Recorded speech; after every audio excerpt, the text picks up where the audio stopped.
Welcome to Don Juan Part 2. I'm just kidding.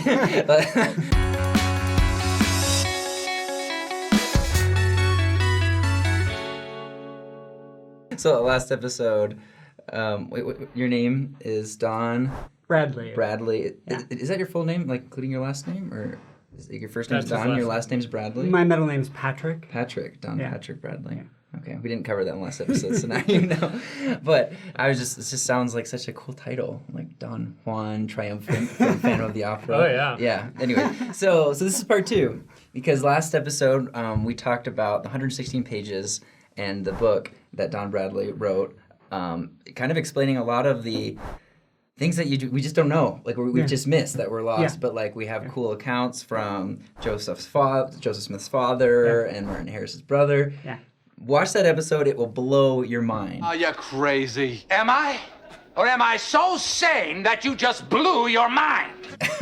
But this is part 2, where we're going to dig in deeper to how your experience and research and your search to understand that the history helped you with your testimony. Yeah. So when we were talking before you went into the last episode, you mentioned that you've been elbow deep in church history since you were like 17, right? 17. So that's the first time I went to the actual church archives to look at the original sources. Is that kind of where your story begins, or where do we start? In terms of a faith journey, basically, yeah, it does start when I was a teenager. So I grew up, my parents were converts. They were very devout. I grew up very devout. When I was about 15, I had a real spiritual awakening. I became really concerned with spiritual things. And that led to a lot of reading just to understand the gospel better. But then when I was 17, it's actually kind of like the wildest story how this happened, that I first encountered doubt. Mm-hmm. Okay? So it was family home evening. All right. Don't hear that very often. For a family home evening activity, my parents decided they would take us to University Mall in Orem. There was a Deseret book there, and my dad said he would buy us each any book that we wanted. That's cool. So I went to like the general authority section, and I'm looking through, and there's, like Boyd K. Packer, and then there's like, going alphabetically, and then there's like Joseph Fielding Smith here, and in between there's B.H. Roberts. Ooh. And B.H. Roberts, I had another book by him already. I knew he'd edited the history of the church. I knew he'd been a general authority many years earlier. And so there was this really cool-looking book by him titled Studies of the Book of Mormon. Oh. Do you know the history? I don't know if you know the history of this. I have heard of it. Many of the listeners might not know. Yeah, I was going to say, I'm the in the dark. history. Yeah, Okay. Can I try? Yeah. Okay. So this is a controversial book because it's when B.H. Roberts starts playing devil's advocate. Exactly. And he starts looking into what interesting. critics might be able to use against the church. Mm-hmm. And in doing so, he comes to the conclusion, he doesn't lose his testimony, but he says, these things could be concerning. They could be, used against the church, things that we should be aware of. Yeah. And it led to a lot of critics taking those words from B.H. Roberts and saying, look, crap, he thinks that it's, all a sham and stuff. So this is B.H. Roberts, a general authority's devil's advocate case against the Book of Mormon, where he's arguing, well, maybe it's not historical, maybe Joseph Smith could have written it, Maybe and it's so view on. of the Hebrews. Yeah. He lays out all different kinds of arguments, and I had not encountered any of these. I'd seen anti-Mormon literature at the local library, and I looked at it some, but I always kind of had my guard up, right? Mm-hmm. Well, because when you know it's anti, you're able to prepare yourself. Exactly, and you look at it skeptically, critically. This came in under the radar. This was B.H. Roberts. I wasn't concerned about reading him. He'd never intended this manuscript to be published, but several decades after he died, a scholar had possession of a copy of the manuscript and decided to publish it. Oh, wow. And so it was published by the University of Illinois Press. And so I'm 17. I've never doubted, Nephi had been as real to me as George Washington. Yes, I'd never doubted the one more than the other, right? Mm-hmm. And then I'm reading this book, and he's doing his best, basically, to lay out a case against it all. And it just floored me, right? It like raised all kinds, called everything into question. So this is my first struggle with doubt, right? And Well, you're getting hit hard because Yeah. B.H. Roberts was a very intelligent person. Yeah. So like his argument was not like silly. Yeah. And at the time, I don't know, like in the last several years, like acceptance of a limited geography theory of the Book of Mormon has spread. But what I had been told, like my dad was definitely sort of more old school on that. I'd been taught that like all of the Native Americans from, Right. like Alaska down to, Tierra del Fuego in South America were Lamanites. And like these were, the origin of this people was Lehi. There was no other origin. Right. Lehi and Mulek, right? Right. And so B.H. Roberts lays out a case that completely eviscerates that.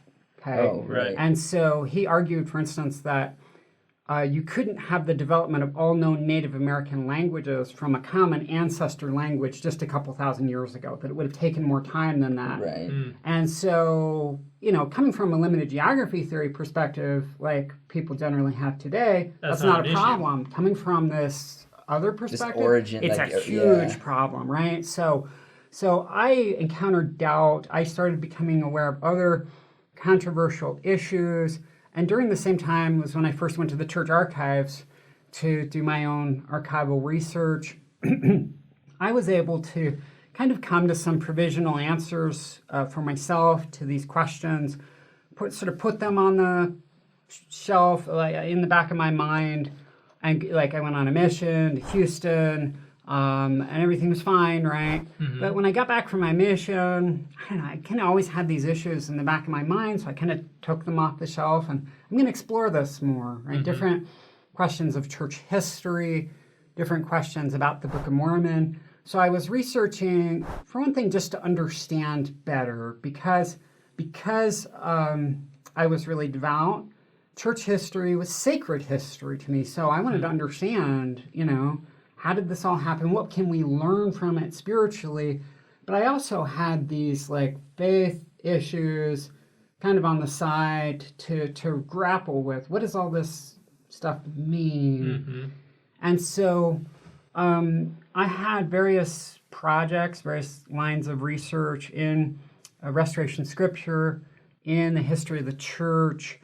And my approach was kind of always to go back earlier and earlier, because what I realized is you can't understand how things are now if you don't understand what came before, because the way things are now in the church, in the world, everything Builds on developed itself. from what came earlier.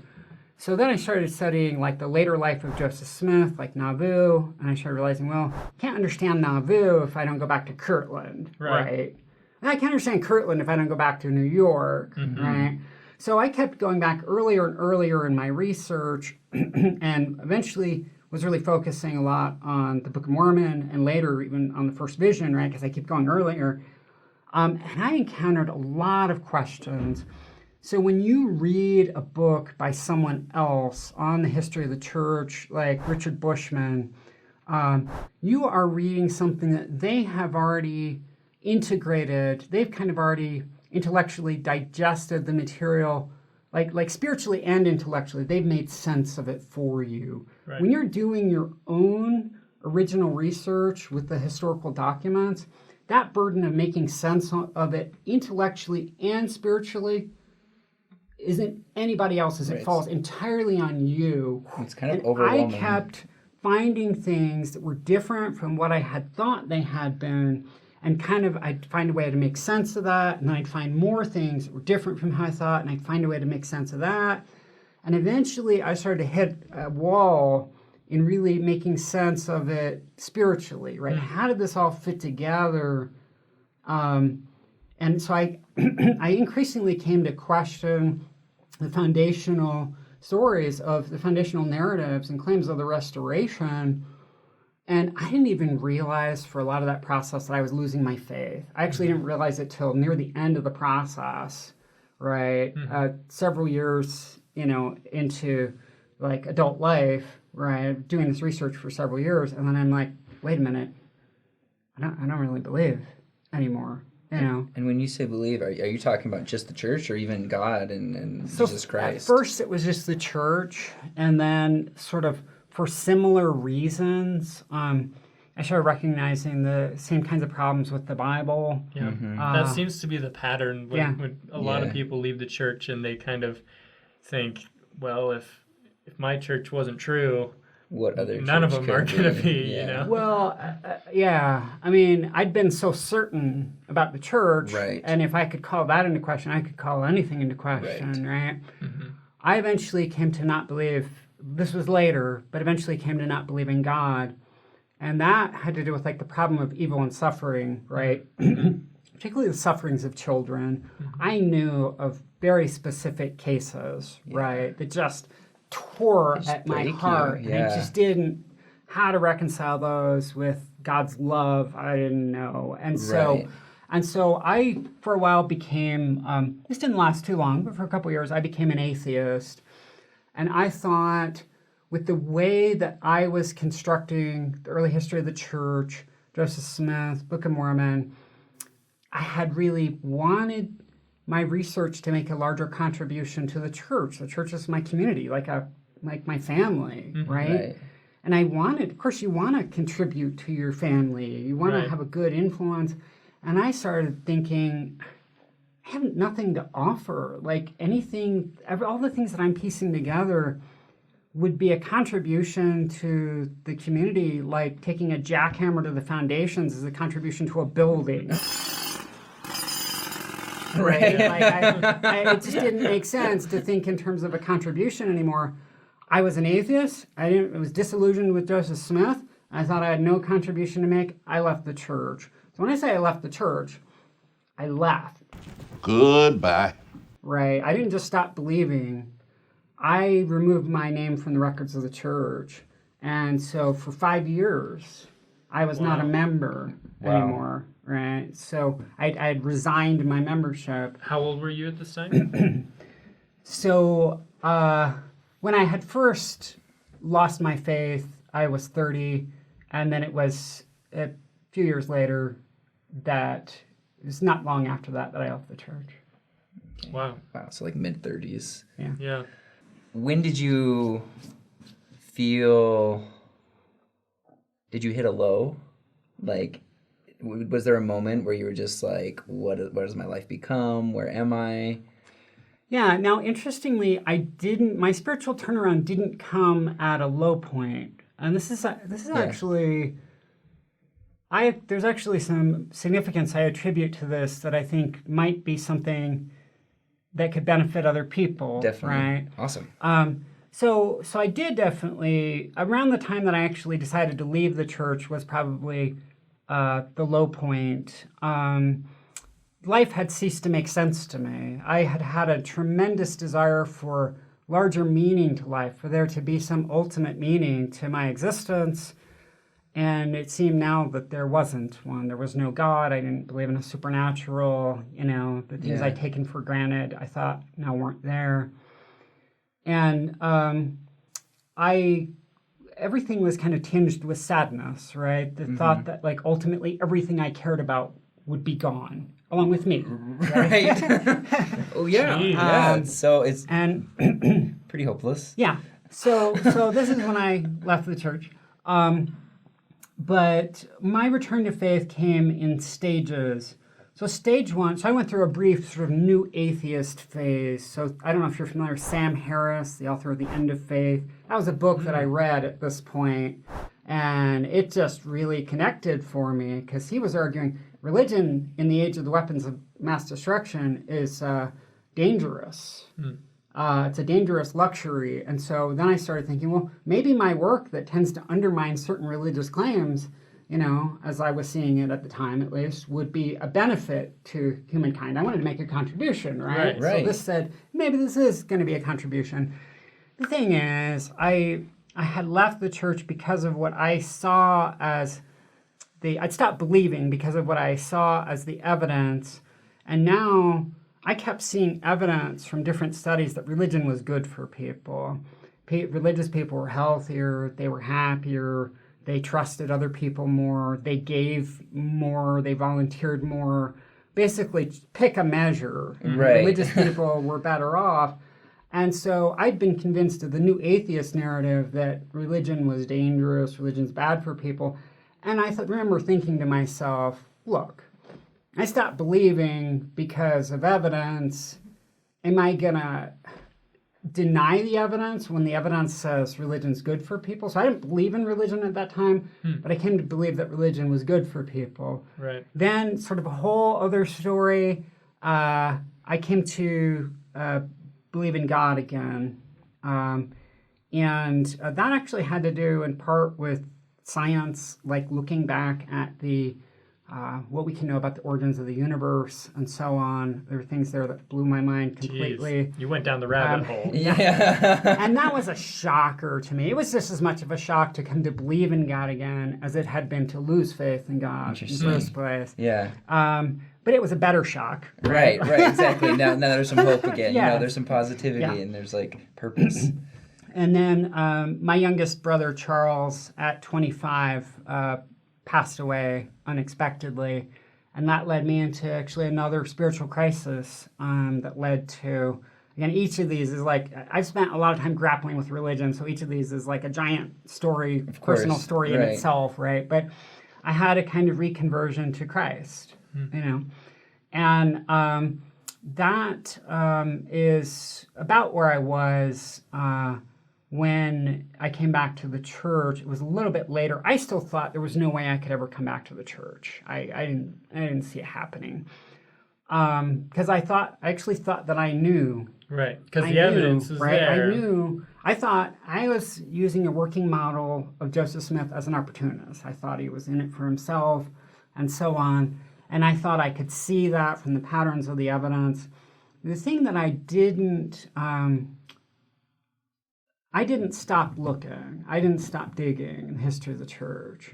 And that's actually how I ended up coming back, right? If I'd stopped digging, if I'd just been like, This is it. hey, This is what I found. This evidence is really problematic. I can't see how this can ever fit together. I give up, right? Yeah. And I had given up on the church for a while, being a member, but I didn't give up on trying to understand. The history. And the more I tried to understand, eventually, where I had been finding things that seemed to create difficulties, now I started finding things that were resolving difficulties, that were taking things that had been problems before and making more sense of them. And you asked about the low point. What was the low point? And I mentioned this was not actually a low point. Interestingly, one of the things that had changed for me that made it possible for me to piece my faith back together and like get more of a big picture and return was that I became happier. That's so cool. So That's we so actually interesting. underestimate the power of happiness. Yeah. A lot of times when people lose their faith, when they become disillusioned, they become so fixated on certain negatives, the history of the church, and that's understandable. Right. I mean, having been there, right? But when we are unhappy, it gives us tunnel vision. So if you've ever been depressed or talked to somebody who's really depressed, they got tunnel vision. They can't see a light at the end of that tunnel, right?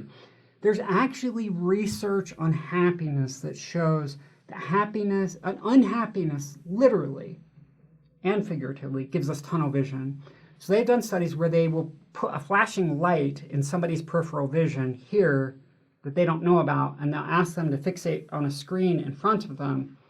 And if they do things to put the person in a bad mood first, like make them wait a long time or have obnoxious sounds, construction sounds around them or something, the people will not notice the flashing light in the side. Our perceptual system literally becomes more narrow when we're unhappy. Whereas if they do things to induce a positive mood, they leave a $10 bill by the front door or something. Right. We're like, I just found $10, right? Yeah. Then those people are more likely to see the light. That's so interesting. And happy people can come up with more creative options. So part of what changed here, when I left the church, I was miserable.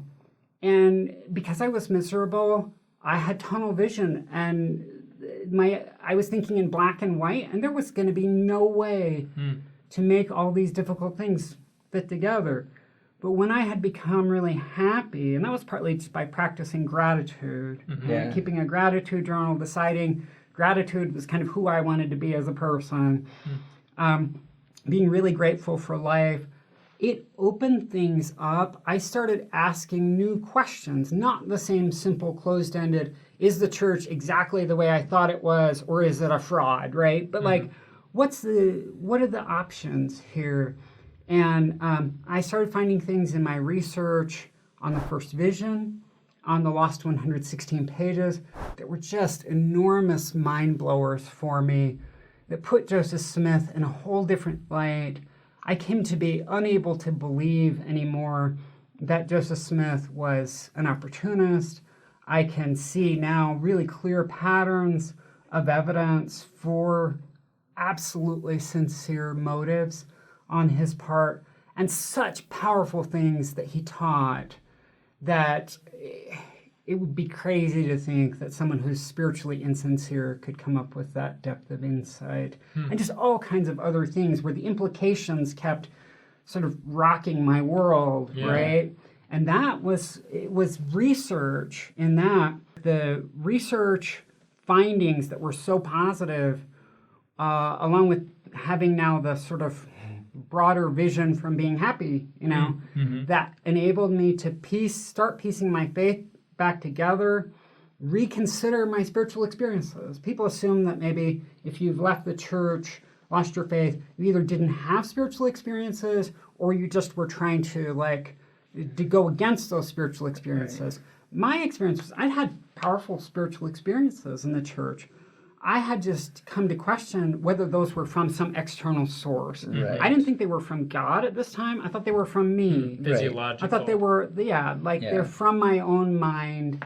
And so I thought they might be personally profound experiences, but that didn't mean that they told me something. They told me something about me, not something about the universe or God, right? But ultimately, I ended up reconsidering all of that. And I remember saying to myself, if I ask myself, what is the testimony of my life's experience about the church? Is it true? And my thought was, oh, of course. Like, that had not really been the question. Yeah. The question for me had been, does the history stuff all line up? Right. But I realized that if I actually just were to rely on the experience of my own life, the church was it. This is where I needed to be. Yeah. That's fascinating. I love that pattern of, because I think a lot of people go through it where they start to dive deep and they discover that maybe the church isn't quite as, butterflies and rainbows as we thought it was. Mm-hmm. Yeah. But you went a step further and you went deeper than that. And then you found the raw truth behind it. Right. What, reverse back! Right. That led you back. I tried to go as deep as possible into the non-butterflies and rainbows stuff. Right. Like the most difficult aspects of Joseph Smith's life. So you're familiar with the Joseph Smith's polygamy series that Brian Hales did. It's these 3 volumes that stack about like this, right? It's many hundreds of pages. It cites about 1,500 sources. If you open up to the title page, it says, Joseph Smith's polygamy, Brian C. Hales with the assistance of Don Bradley. Brian hired me. He's a doctor. Right. He works at a hospital. He didn't have time to go dig in the archives so much. So he hired me. So for 2 years, I went to various archives. I went as far away as Yale University twice. So cool. To look at documents there. We gathered some 1,500 sources on Joseph Smith and polygamy. And then that was the basis on which he wrote these books. Right. I helped him with analysis as well as gathering documents, had some of my own findings on the subject independent of his. That's so cool. I didn't realize. So Joseph Smith's polygamy is definitely one of the bigger, difficult issues to grapple with. Yeah, it's huge. So I looked, this is the kind of thing I was digging into, among other things, the really difficult stuff. Mm-hmm. And after digging in all that stuff, I came back. Like, I'm not saying I have all the answers, but I have evolving answers that are good enough that they tell me with certainty, right, based on this is literally tens of thousands of hours of research, right? I've given much of my life to doing Don't know this. if I've been alive that I many know, hours. exactly. Well, have you heard, that if you do 10,000 hours of anything, Yeah. you're professional, right? An expert, yeah. An expert. Yeah. I had a class where this girl, like, the teacher was like, has anyone in here done 10,000 hours of anything? Like, very, like, cynical. This girl raises her hand, and the teacher's like, oh, really? Like, what is it? And the girl's like, piano. And she's like, okay, then come play in front of the whole class, Mm-hmm. And she's like super skeptical and going to prove that like it's impossible, And then this girl comes up and blows our mind. Just was, and the teacher's just jaw dropped. It was like, I feel like that's where you're at, where it's like someone comes to you like, really 10,000 hours? And you're like, let me show you. So 10,000 hours is actually, so if I'm recalling right, It's like 7 hours a day for 4 years. 2,000 hours is, I think, a full-time, so 40 hours a week for about 50 weeks a year. A year, is 2,000 hours. So it's about 5 years of full-time devotion to something. So the 10,000 hours thing is you have to like really devote yourself to like not just practicing but digging to learn Right, to principles of grow, being better yeah. and so on. And that's the way to become an expert on something. So, if we could finish with just like maybe advice or just like just like Maybe for the people that have made that first dive Right. and they're hitting the difficult stuff, Yeah. what do you say to them? Okay, you might have to have me on again sometime. Yes, Because I have a please. lot of thoughts on this. So one of them that I would say I've already alluded to, and that is it's really difficult to solve any kind of problem or figure anything out when we're unhappy. And I think it's actually unfortunate that we don't talk more about the importance of sort of staying emotionally grounded while you're trying to figure out faith issues. And you're talking really from a physiological standpoint. Yeah. Like, feeling good. yeah, not just like feeling like warm fuzzies, but like being happy affects the chemistry. And you're saying you need that chemistry. Exactly. That helps. It helps our minds to be more creative. If you really want to figure anything out, including religious, spiritual issues, and it's probably especially important there, it's important for us to have ways of experiencing the goodness of life, of sort of opening our hearts. And so, as I mentioned, for me, practicing gratitude was really sort of it was vital to me figuring these things out because it helped me to be happier, and in being happier, to be more open to new ideas.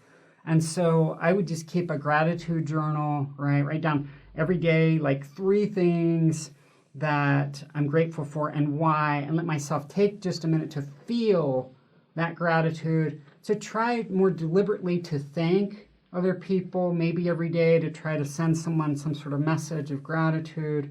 There's actually a psychologist named Robert Emmons. Bob Emmons is a very devout Christian, wonderful guy. I've gotten to know him a little bit. Who's written tons about gratitude and the psychology of gratitude that I learned from. Loving kindness meditation has been another big one for me. Obviously, just doing things for other people, turning outward, right? What that does, it opens us up, right? It opens us up. And that's a key here. If we close down, hunker down, get sort of absorbed in ourselves and our own crisis, that's a natural thing to do, but it's also a counterproductive thing to do, right? So the more we can be open, find positive things to appreciate, That's really interesting. 'Cause it goes back to the scripture that says the natural man is an enemy to God. Yeah. Right. And I feel like that applies perfectly here because when you follow that natural tendency to close yourself off, you're missing God in the peripherals. Right. Yeah. Well, it's interesting because a natural man not becomes an enemy to yourself. It becomes an enemy to your neighbor, to your family, Yes.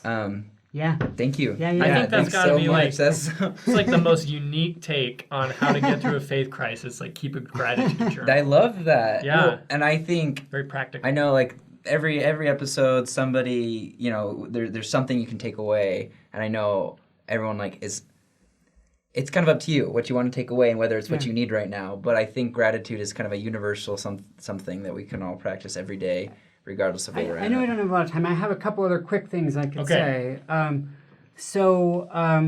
One would be sort of don't give up the ship, right? Like for me, when I was outside the church, I was really outside the church. I was very active in Ex-Mormon social events. I went a couple times to the Ex-Mormon conference. Wow. And so on, right? I was really part of that community. And I can tell you that almost entirely the pattern, among other patterns I see, and I say this as somebody who has actually great admiration for ex-Mormons, there's a courage that's involved in abandoning things that you were so attached to, maybe going against your family. This isn't a criticism. This is an observation of what I think may be helpful and what may not be helpful. But for ex-Mormons, so often the pattern is that once they start thinking that, like, have a perception, things were not the way that I thought they were. The simplistic version of church history that I heard isn't right. Their curiosity tends to stop there. And they just are sort of like, I've discovered something. I've discovered that things weren't the way that I thought they were. And I actually want to say, sincerely, like, congratulations, right? Yeah. Like, you had a simplistic narrative. That's been destroyed, blown away. Which is great. You had some realizations, good.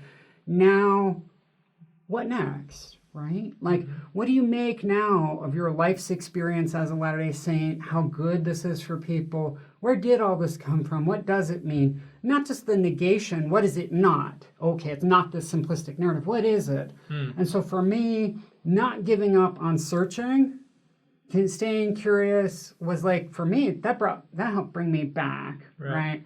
And then also, just maybe lastly, just being open to the possibilities. God is apparently a lot different than us, right? Like if you look around the world doesn't work the way I would think it would, right? I mentioned earlier, like the sufferings of children and so on.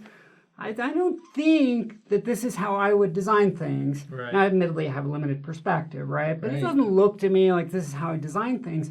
And so often people say, well, God would never have done this in the history of the church. And I just want to be like, how do you know that? What's your empirical evidence that God wouldn't work this way? When we live in a world where everything's really weird, bad things happen, there's like quantum physics that doesn't work anything like any of us would have designed it. And yet we seem to think, I know exactly how God would work and how God wouldn't work. And instead of making assumptions there, I would say treat that as an empirical question. Look at how God does work in the world. Look at how he has worked in the history of the church. Let's figure out more how God works instead of making assumptions that may not do any good. That's awesome. That's awesome. great. I think take those, apply them. Thank you so much. Yeah. Please check out your book. And just like in any of the works you've done, I'm sure if you just search Don Bradley, you're gonna find some stuff. I think don't be afraid to find answers. Like don't be afraid to dig, and please subscribe to our channel. Yes. Yeah. Do you have a place where, like, if people have questions for you, they can, like, email you? Do you have, like, an author email or... I could give an email address, and then you could maybe post it also. Yeah. I'll put it in the description. So first off, I've got a number of things online. I recently spoke at the Fair Conference on the First Vision, which is part of the research that led me back to the church, so I tell a little bit more of my story there. My research on the Lost 116 Pages was involved in my return to the church. I talk about that actually in the conclusion to that book.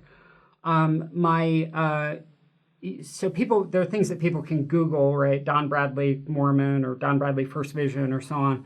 But my email address, I'll say it, I'll spell it, and then you guys can put it up because it's maybe a difficult one. It's onandagus1@gmail.com. So that's ONANDAGUS1@gmail.com, and I'll write that down for you guys. Do you comment on YouTube every once in a while? Maybe. Have you seen? I swear I've seen Onondagas okay. somewhere. Okay. Where have I seen that? It's from the Zelf story in church history. Oh, interesting. It's a very unusual story. That's fascinating. Is that okay if people have questions for you? Can they email you please. that? Yeah. Awesome. Because I think you're going to relate to a lot of people out there. So please feel free to ask. Cool. Awesome. See you guys. Yeah.